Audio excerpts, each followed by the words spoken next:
xeerhoosaadka hadda aan haysano dhammaantiis inta uu dhan yahay waxaa laga soo min guuriyey dastuurka qodobo badan oo dastuurka ka mid ah siiqada unbaa laga bedeli karaa lama bedeli karo for example tusaalanta aan soo qaato qodobka qaabka mooshinka madaxweynaha oo aan arkay meeshan uu ku qoran yahay waa wax dastuuri qaabka la raacayo iyo habka la raacayo aniga waxaan qabaa talo yar inaan ku darsado aadan u aqriyay xeerhoosaadkan hadda muxuu ahay walaalahay ay keeneen guddiga sideedaba sharci markii la curinayo oo sharci cusub la curinayo hindi shuruucda dalka uu ka mid yahay qaab loo curiya oo dastuuri ah oo xataa xeerhoosaadkeena kale uu tilmaamayo ayaa jirta 10 xildhibaan soo jeedin karto hadda kan dib u eegisa lagu magacaabay ma aha curin sharci la curinayo ma dib u eegis markay tahayna waxa la rabaa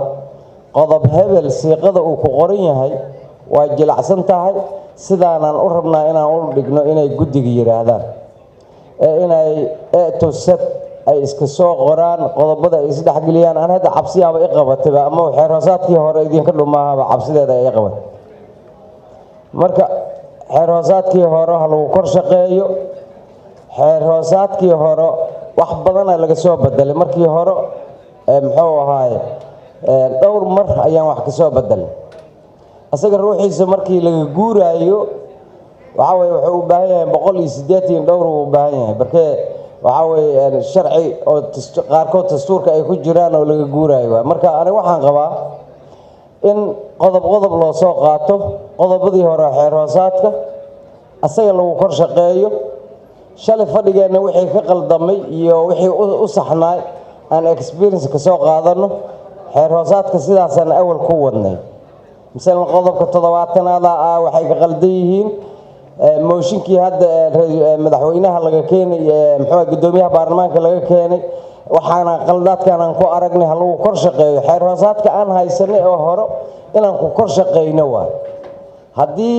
gebigiisba aan ka guuraynana wuxuu u baahan yahay xildhibaano 10 ah oo muxuu ahay sharcigaas sidoo yahay u soo curiyo